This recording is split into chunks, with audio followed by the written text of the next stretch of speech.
And it is now my pleasure to go ahead and introduce your presenter for today. David Ebert is with the Animal Defense Partnership, and I'm going to pass this over to him. David. Thank you, Robin, and thank you, GFAS, for the opportunity.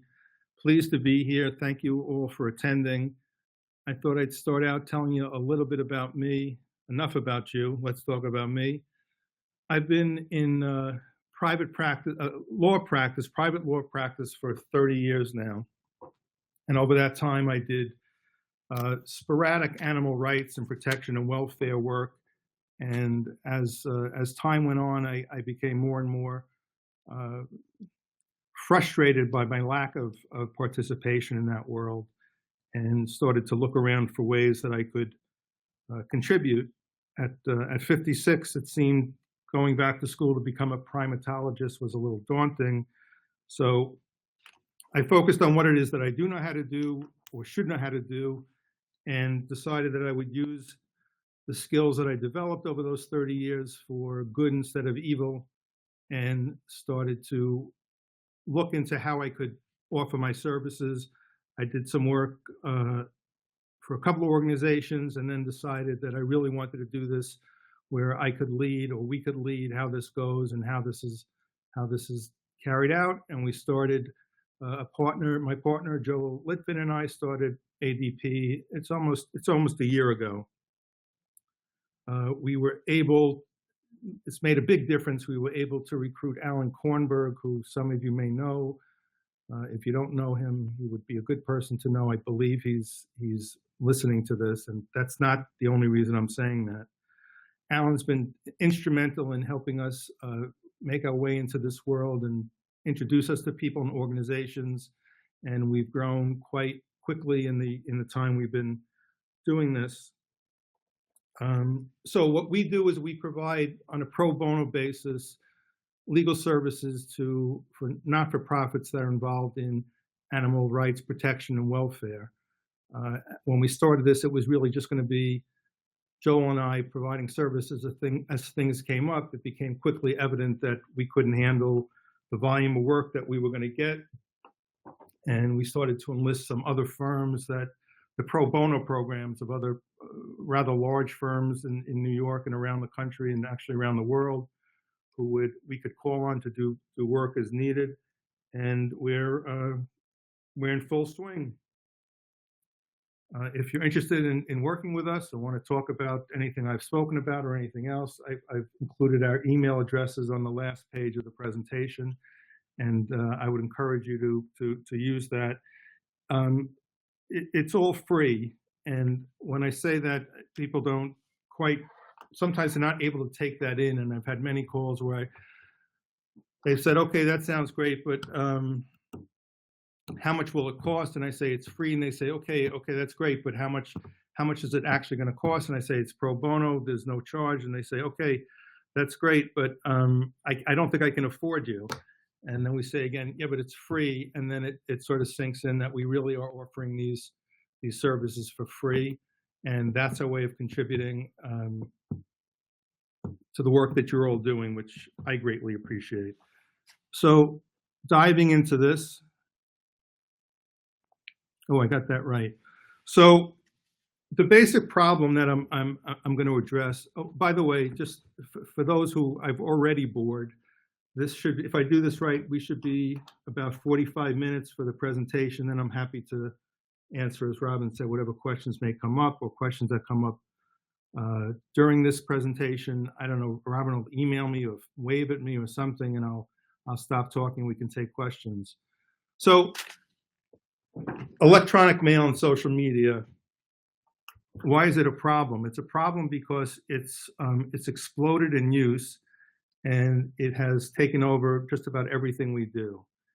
And it is different from how it used to be, which is you would say something and you could deny it a couple of months or weeks or years later, and nobody could really prove it, and everybody had their own version of what was said.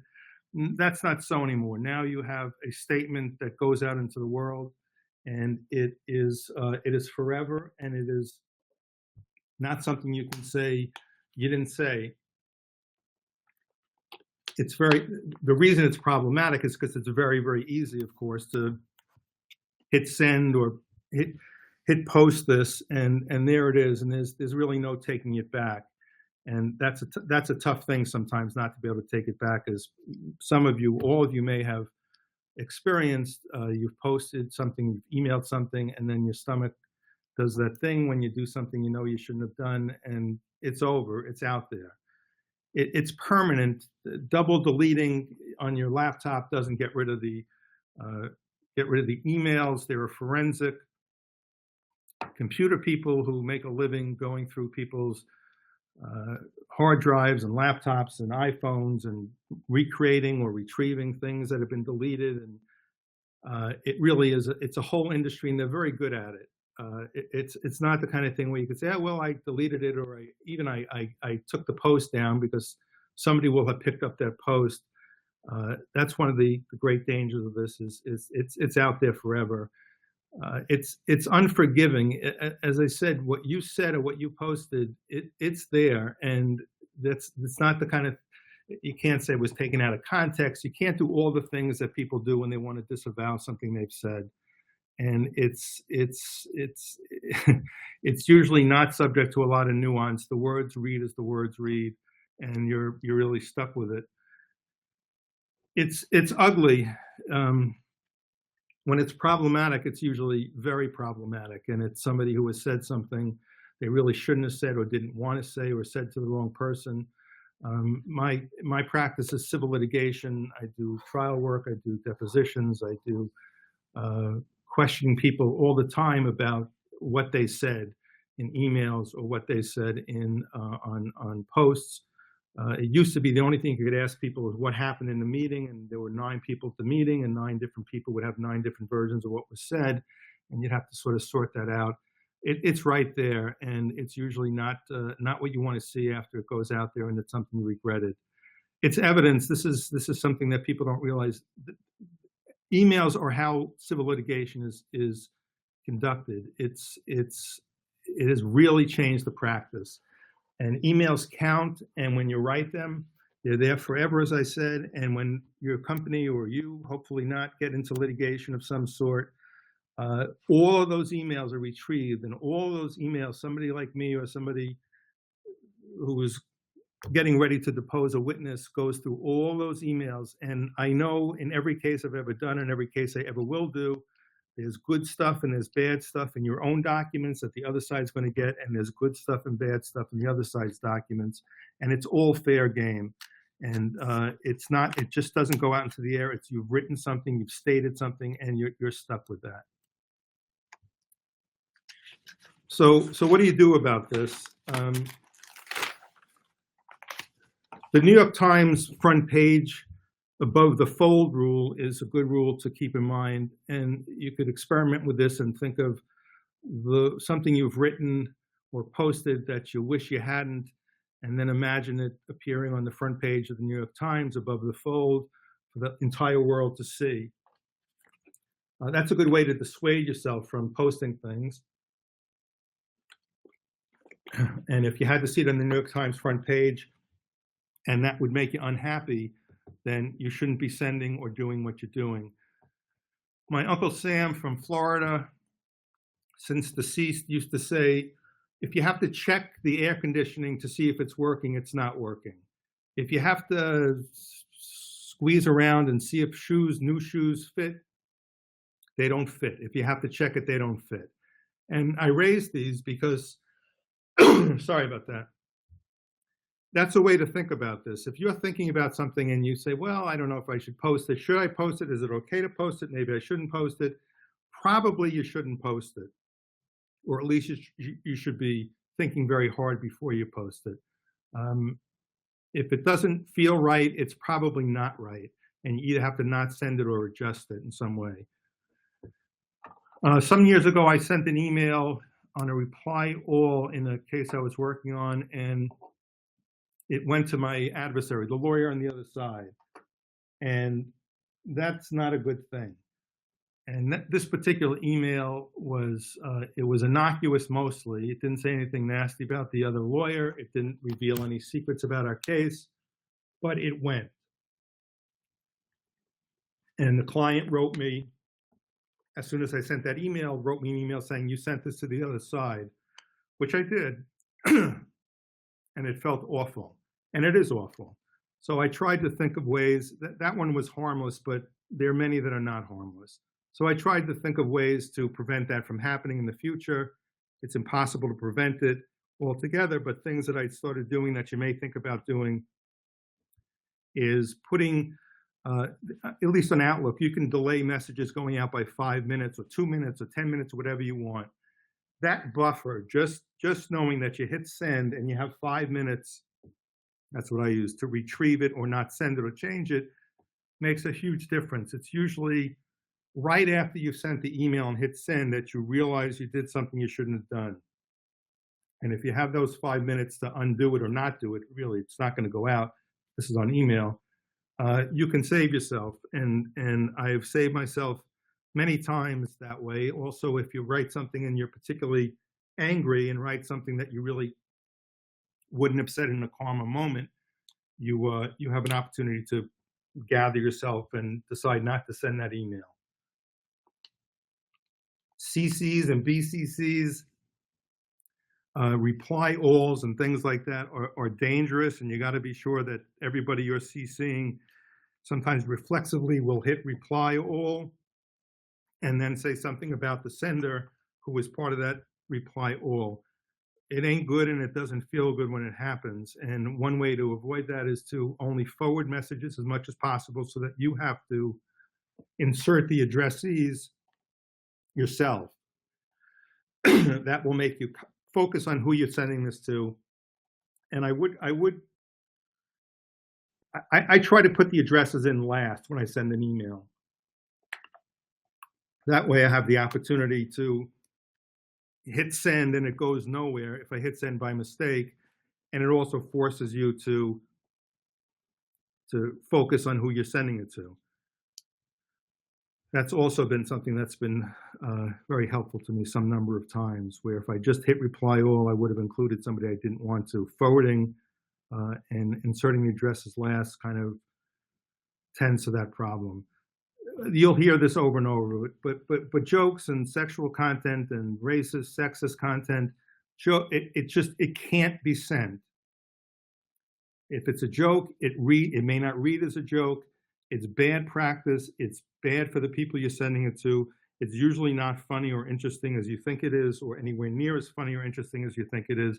And it's very problematic in organizations, not-for-profits, for-profits. It's a big problem, and employees sort of don't realize it's a big problem, and they have to be sensitized to it.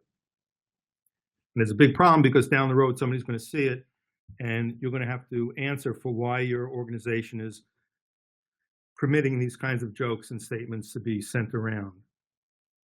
And you need a clear written email policy. It's you'll hear clear policies come up again and again, but it really is important that your organization, you should have a handbook, and in that handbook, you should have a policy as to email and social media. If you don't have one and you need one, please email me and I can send you sort of a generic one that you may use, but it's important that that be out there so that you have these rules in place, but also if there ever is a litigation and an employee sent something they shouldn't have sent, the employer, the company, the company itself, the organization itself, at least can point to a written policy saying, look, this is not stuff that we condone. We have a written policy that prevents this. You can't always help if individuals violate that policy, but if you don't have a policy in place, there's nothing to point to. So I listed here a bunch of things that you shouldn't send by email. These would seem pretty obvious, I would think, but I've seen all of these. I've seen I've seen something along these lines, every one of these things that I've written down here, and they mostly involve saying things about people within the company, the organization, donors, the executive director, people you work with. And it is a very dangerous thing, again, for litigation purposes. I had a case some years ago where the other side produced 15,000 emails and I went through them on a weekend. And in the 14,000s, when I figured there was really nothing else that's going to come up, I plowed forward anyway, and found an email that somebody on the other side of the case from me, one employee had written about a co-employee, and it was just a scathing dissection of everything this person does wrong and has done wrong. And it was very, very relevant to the case, and it ended the case because the other side couldn't overcome the things that had been disclosed about their own practices in their own email, and the case ended shortly after that. It's important that you think about, how can this hurt me before I send something? Talk to your employees about how this can hurt you. If this down the road, mostly it's not going to hurt you, but there's that 1 or 2 times where it sees the light of day again a couple of years later, and you realize that that's not going to help us when we get sued about something, or somebody's looking to come after us for some violation. Well, here's an example of how we violate that policy. Not a good thing to have around. And I'll say it again, sending jokes and videos, I don't care how funny you think they are. Again, they're not as funny as you think they are, but it leads to all kinds of problems because it doesn't read. It's a cold record when you see an email. It doesn't read as a joke necessarily, and out of context, it may just read like a nasty remark that somebody's making, or a callous remark somebody's making that I'll say leads to problems. Turning over to social media, the same problems you had with email, and there are some things that we can go through that minimize the chances of doing the wrong thing on social media. Nothing political. We're going to talk about political statements, but as a not-for-profit, it's just an absolute, you cannot post political things. And I was advising some number of organizations throughout the campaigns and the election, and maybe not every day, maybe every other day, I would get an email from a client that said, okay, can I post this? And the answer was 100% no, because every one of the posts were in some way trying to advocate for a position. In this realm, in this world of animal rights, you can imagine what position people wanted to take, and it was not a matter of whether I agreed with that position or not. You could probably guess where I come out on that, but you can't do it. It's part of it's a violation of what you're set up to do. It's not the purpose for which you're set up, and it will it could lead to IRS problems, which again we'll talk about a little bit later. Something I encourage not-for-profits to do is to not post anything on social media until 2 people have reviewed it. It's easy to get excited about something yourself and read it, and maybe you didn't quite read it correctly, and maybe you didn't really think through how this is going to land in the outside world. If you get another person that you trust, that you work with, whose judgment you trust, and you can get another person just to eyeball it. It could be 5 seconds. It could be just to make sure there's nothing out there that you don't want to have out there. That I found has minimized people posting things and then realizing that it's not something they should have posted. The Uncle Sam rule applies here as well. If you have to think about whether it's appropriate to post a post, it's not appropriate. You got to be guided by your judgment and your stomach lining and all that. But if you're hesitant and you say, well, maybe not, you either got to really think about that or trust your judgment and don't send it. And you can always send something later. You can't take it back. Sitting on it, thinking about it, holding off on it, it can never be bad. Sending it, that can be bad. Another way to think about posts before you make them is pretend that your competitor posted that same post. Well, how would you use that to your advantage to, in some way, show the other organization in an unfavorable light? you got to think about how other people, all of this is how other people will perceive it, how it will land on their laptops and their desktops, and think in those terms. It's not just whether you want to send it, it's, well, what happens once it gets out there? And there are many, many posts that people call me about. I posted this, I shouldn't have posted this. Why did I post this? They ask me, why did you let me post this when they haven't even shown it to me? But there's lots of regret. And by following these rules or something along these lines, you're going to avoid getting yourself into a problem where your organization has posted something where you really don't want to have it posted. Same issue here. Clear written social media policy is critical. You got to have it. If you don't have it, again, please email me and I'll send you a form statement that you can use. You can adjust it to your needs, but you need to have it in place. An issue that's come up a lot and will continue to come up a lot is an employee's use of personal social media. So you have an employee who they're on their own account, they're on their own Facebook account, they're on their own whatever account, and they post something and it's about the company. Well, the same rules apply online as apply anywhere else, which is the knowledge you have about the company, about the organization, about whatever entity it is, you've learned as a result of being a member of that entity. And having learned it in that fashion, it doesn't belong to you, it belongs to the entity. And the same confidentiality considerations apply, the same privacy considerations apply. It's no different because it's online. You can post confidential information about your company, even in your personal capacity, and breaching that is a terrific way to lose a donor or a client. I had a client some years ago where they were putting together the super secret, top secret, all secret new logo for an airline, which you've all heard of. So let's just call it Delta. And they were working on this, and they were unveiling the new logo on a plane in a hangar, top secrecy. Nobody could know, nobody could see, except you had to have people there to pull the curtain back or whatever they had to do.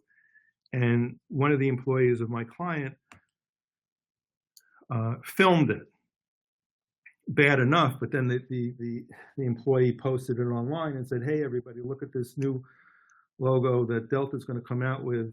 I guess there's some charge in being the first person to blow a secret like that." The company found out about it. The client, again, let's call Delta, found out about it, and there were 3 or 4 days where my client was really fighting to keep their place as representing this client.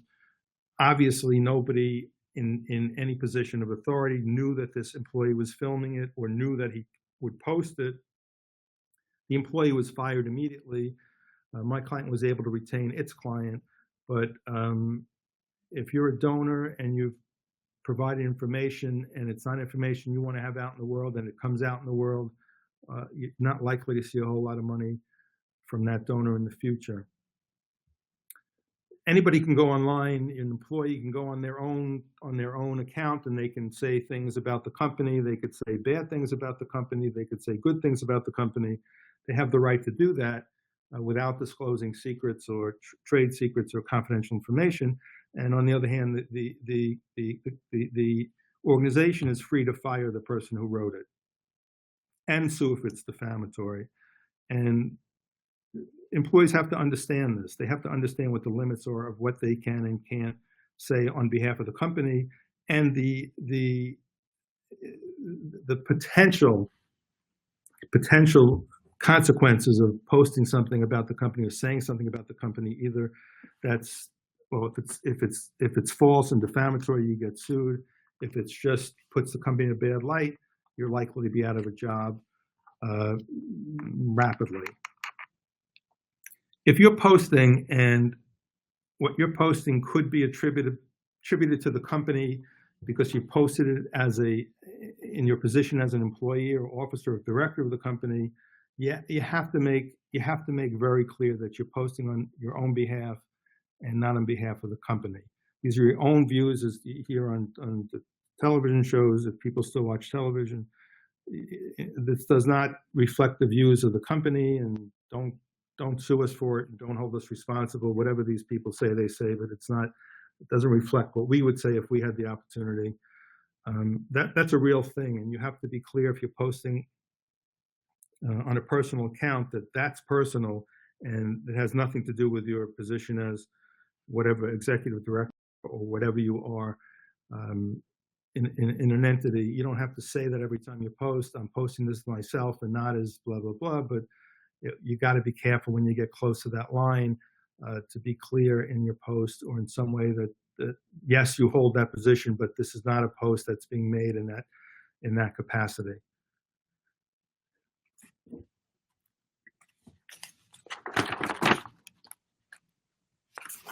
So here's political content, and I know nobody wants to read this, but this is the actual code provision that addresses what you can and can't say about political matters.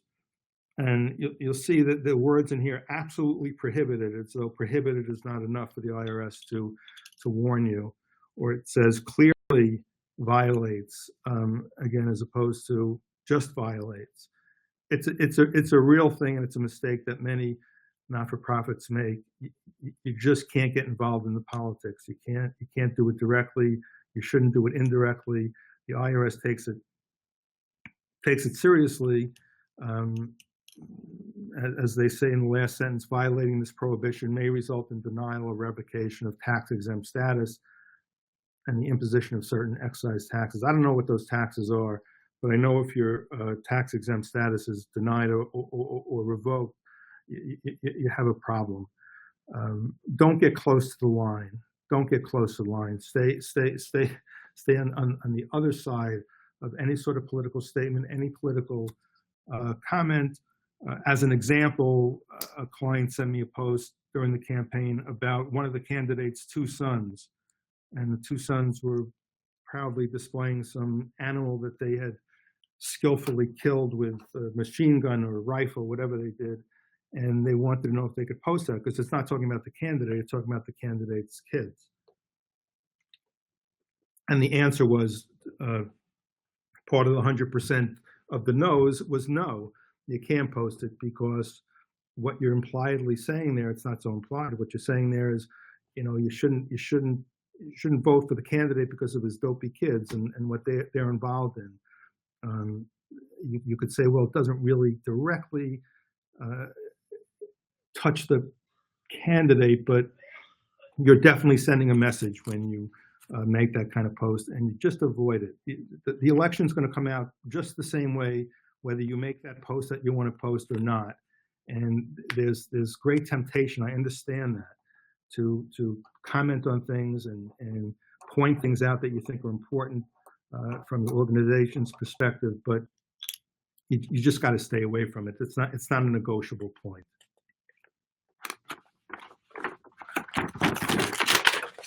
I get the question often: who owns what? If somebody is using the organization's iPhone, or an iPhone that's been issued by the organization, and writes on that iPhone something,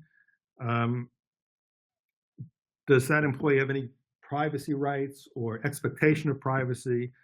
And the answer is basically no. The rule of thumb here is that the owner of the device will own the content. So if somebody is sending out messages, emailing, chatting, texting, using the organization's equipment, that's fair game for the organization to inspect, to look at, to punish you about. It's not the employee's property when it's done on the entity's device, laptop, desktop, whatever it is. And this is a mistake that's made. Often people say, well, they can't look at this because it's on my personal device, and that's just wrong. That's not the way it works. If they post something inappropriate on their own device, well, you may not have exactly the same rights to go in and look at what else may be on the device, but they own the content. If there's some consequence of posting content that's inappropriate, the entity can make whatever judgments it wants to make about what to do with that employee. But the employee should understand as well that anything they send out on the entity's account belongs to the entity, can be reviewed, can be looked at. They can go through your personal emails if you send them through the company's account, and the company owns it. And this comes up a great deal again in litigation when employees write emails that they shouldn't write, but they write them on their personal accounts. If I have to depose that person who wrote that, then I will ask them, and I'm entitled to see their personal device and go through it and see what else they've written.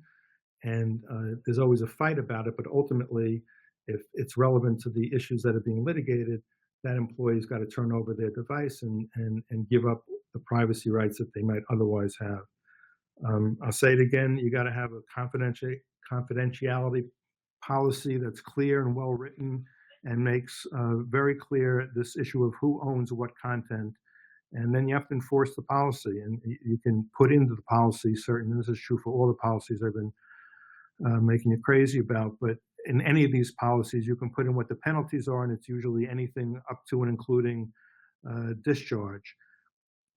Now, you may not be discharging people for first offense, or depending on how awful it is on the scale of awfulness, but you certainly want to enforce these policies. You want to tell people when they've violated them, and you want to take action where you have to take action.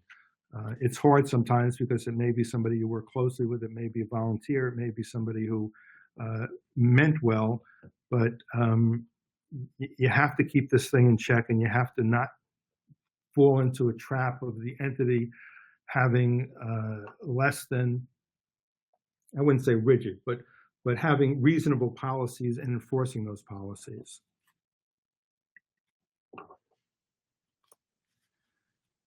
Okay, intellectual property. So this is also a matter that comes up a lot for everybody, not just me, my clients, not-for-profits and profits alike. It's the whole world, and there's much misunderstanding about what you can do with posting pictures, photos, copying from an article. What are you allowed to take from the internet and post as your own? And just to briefly go over it, there's often, understandably, confusion about what's copyright and what's trademark. Copyright, and both of these, by the way, to be clear, they're as alive and well on the internet as they are in any other context. There's no exception for putting it on the internet. In fact, the distribution is virtually always wider on the internet than anywhere else. So it's not enough to say, well, I just pressed the button and there it appeared. It counts on the internet, on social media, just like it would if you were doing it in any other context. So copyright will protect original works of authorship. You write something, you design something, you paint something, that's protected by copyright. Other people can't come and copy your work. That's your original work, assuming it's your original work, and they can't copy it and they can't take it and post it on their website, no matter how great it would look on the website or how perfect it is given the topic that you're discussing on the website. You can't use it. It belongs to somebody. That person, well, I won't go into the morality of copyright, but that person created the work. And if you take that work and use it in a way unintended or not permitted by the author, you're stealing the author's work, which is bad sitting on its own from my perspective. But it also there's a whole cottage industry now that's grown up around policing the internet for a particular photographer. So this happens a fair amount. A photographer puts out photos on the internet, on their site, on whatever site. I'm sure as I'm saying this, I sound every bit as old as my 56 years old, but I'm doing the best I can. They put it out there wherever they put it out, and then they monitor it, and they check sites, they do searches, however that's done, to find places where people have used their photo. And it could be a very obscure website in a very innocuous place or a very not prominent place, I'll say, and they'll find it. And this, some people, some particularly photographers, are very serious about this, and they should be, because they can't make a living if people are just going to take their work and use it and say, well, yeah, but it fits perfectly what I need for this story, so I used it, and it's just the internet anyway.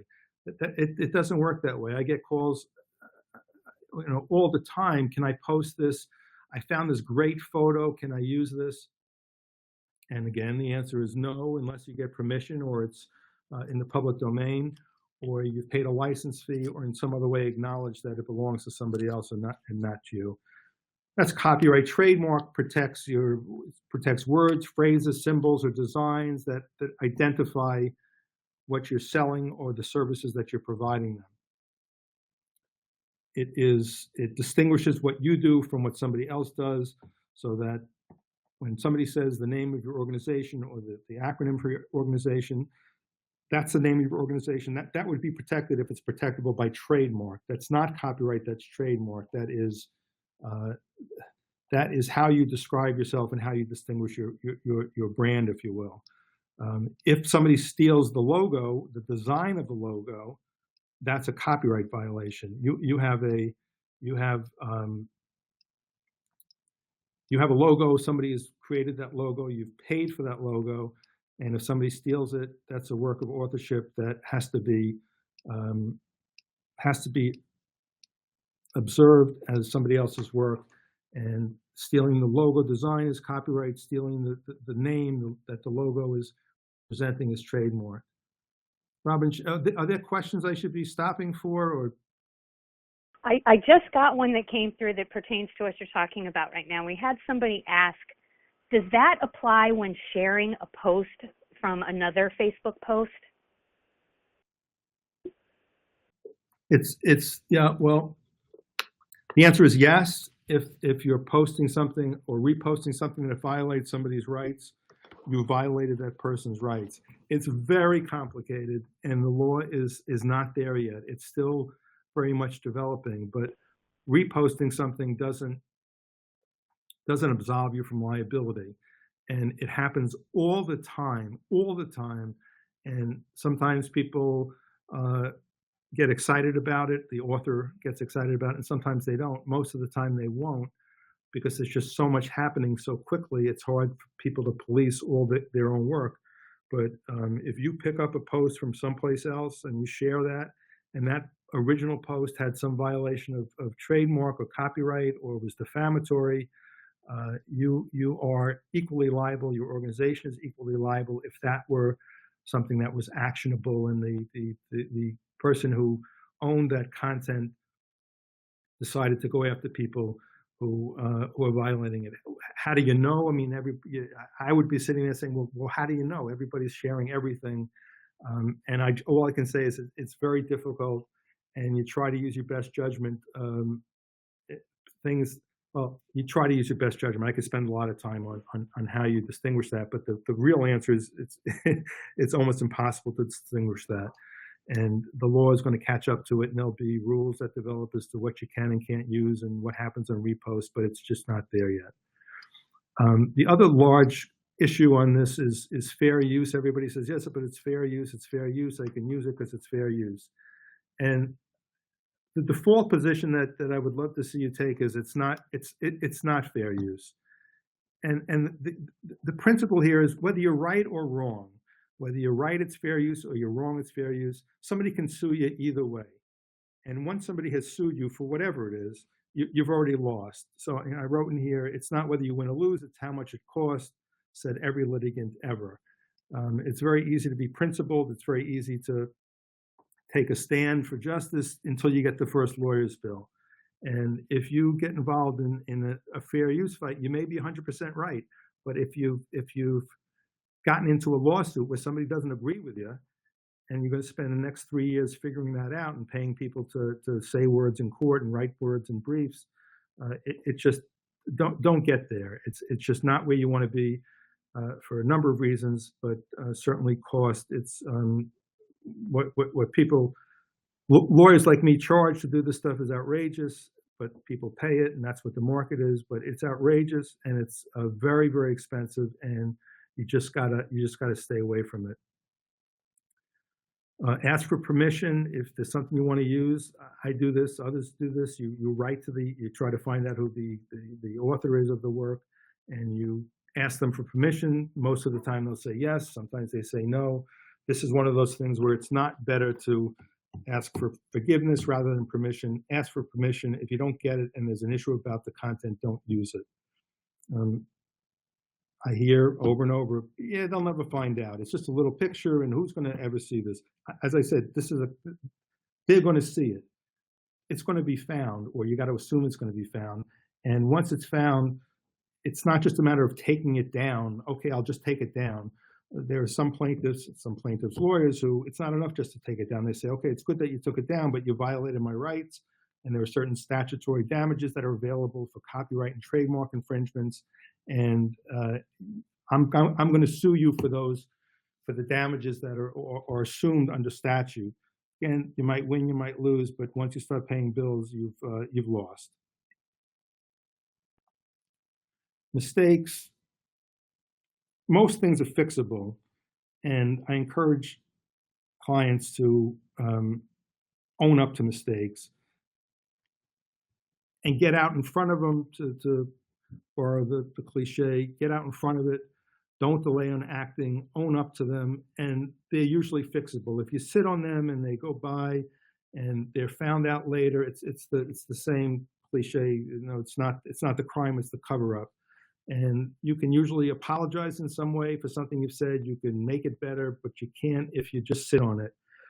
Get it done, get the apology out, and move on to the next thing.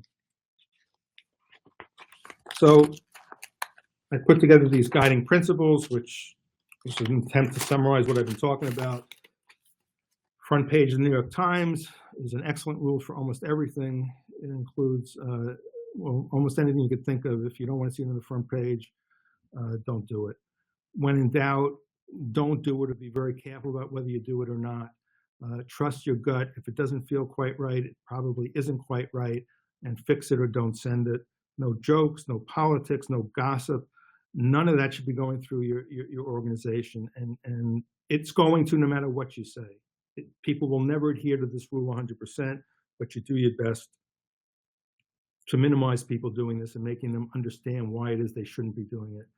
Written guidelines, you have to have them in place. It's something you can point to if somebody violates these principles. Important to have them as part of a handbook. If you don't have a handbook, you should have a handbook, but if you don't have one, you can do these as freestanding policies. Mind the public domain. It's vast and it's free, and it's astounding what's available in the public domain if you spend a little bit of time looking around for it. Ask for permission rather than forgiveness. Apologize. And something somebody told me very early in my career, which I say no matter what I speak about to anybody, your ears will never get you into trouble, which is 100% true. It's when you start talking or writing that you get yourself into trouble, and listening and thinking about what you're going to say before you say it will do you well. That's what I have. I have a review quiz that you can do on your own. If there's not 100% on this, if people don't get this right 100%, then I've done a very poor job. This is tongue-in-cheek, of course, but let's hope everybody gets this right, or else this is the last time Robin's ever going to let me do this seminar. That's what I have. I'm happy to take questions and answer whatever. If you don't want to do it this way, or I don't answer it, and you want to email me questions again, please do. I will do my best to get back to you quickly. But it's better to ask somebody than to do something that you're not sure that you should be doing. So I now turn it over to whoever I'm supposed to turn it over to, Robin. Thank you, David, and we'd be happy to have you back anytime. I do want to say, if I you could do it have again. I could questions, do it again everybody. now. I could do the whole thing over right now. I think it would be helpful. Well, I will let anybody, if you have any questions, please feel free to type those into the chat, and I'll get to those in just a minute. I'll pass those along. I do want to say a huge thank you for this presentation. It was really informative. I appreciate it. And I don't know, did you mention on the last slide you have your email address? I know I had several people ask for it. I do. Don't give them my email. Perfect. I'm kidding. Yes, on the next slide, there's the, I don't know if people are getting copies of the PowerPoint. You're welcome to give it out if that's the right thing to do. But there are emails. If you go to Animal Defense Partnership, you'll find us. Perfect. And yes, I will go ahead, everybody. I'll send out the link to the recording and a PDF copy of the slides as soon as the recording's done processing in the next day or so. While we give anybody a chance to ask any questions they'd like, I wanted to throw it over to the Chief Executive Director, Kelly Heckman, to see if she had any comments before we close it out. Hi. Well, I certainly want to thank David for that really informative presentation. I know a lot of times, a comment or a question will come up in your head after the fact. So feel free to share that with Robin or with David directly. I do know that, David and Joel have been very, very generous in creating templates and samples for a lot of the documents that we have as part of our accreditation program. And I'm sure he mentioned earlier maybe an email policy that that might be something that he could share with us, and then we would be happy to share it with you. But no, Sure. we're really lucky to have Animal Defense Partnership as a collaborator, and we're looking forward to additional resources that they're providing. And I'm sure we'd love to have your feedback on this presentation, and so we can give it back to them. But yeah, again, thank you so much for this. It was really great. Thank you, and thank you everybody for the work that you do. It's important work, and I'm in awe of everybody who devotes themselves to it. And thank you all for the efforts that you put in on this. And we've gotten some very nice thank yous and great presentations in the comments. So thank you everybody for those. We did get a question, David. I've been typing those frantically. I've been typing those in frantically. That's the way to do it. We just had a question from somebody asking if you help organizations in Canada. Depending on what the issue is, a lot of the issues are, I don't know if that's me. Some issues are particular to Canadian law, some are not. I'm happy to talk to whoever it is in Canada, thanks for being here, about what the issues may be. And if I can answer them, I will. And if I know I can't answer them, I will get the answer from you, from somebody who knows. Great, thank you. Well, I want to say again, thank you to David for a really great presentation, and thank you to everybody for being here today. And we will get you all the information that we've promised in the next couple days. And here's another question we just got in. Our logo and name are both trademarked. We have a second logo for our thrift store that includes our original logo in a different design. Do you suggest we trademark that as well, or does copyright law cover someone from stealing it from us? You would want to trademark that as well. If you're using that as a logo for services that you provide, you want to get that trademark. I'm sorry, I could spend a lot of time on the trademark and copyright. There's a misconception in copyright. You don't have to register something for it to be copyright. If you create it, the act of creating something, you get copyright rights by virtue of having created it. You don't have to register it with the Copyright Office. You will have to register it with the Copyright Office if you ever have to sue to enforce the copyright rights. But you have a copyright just by virtue of creating it. Same thing with trademark. If you're using trademark rights are developed by using the trademark. It's not just a matter of registration, and you can have a very strong trademark that never gets registered with the Patent and Trademark Office, but its use and it's the prevalence of the mark and it's the consistency of using the mark that brings you trademark rights. Again, it's a longer topic, but it's something to think about. Because you haven't registered, it does not mean that you don't have any rights in the trademark or the copyright. Thank you. And one more quick question we have from somebody asking related to trademarks. Do you know how much it costs to trademark a logo? Well, there are different ways of doing it, but you're probably talking a couple of $1,000s depending on the approach. Again, there are different ways to do this, some of which are more cautious than other ways and involve doing searches to see if there are any conflicting uses.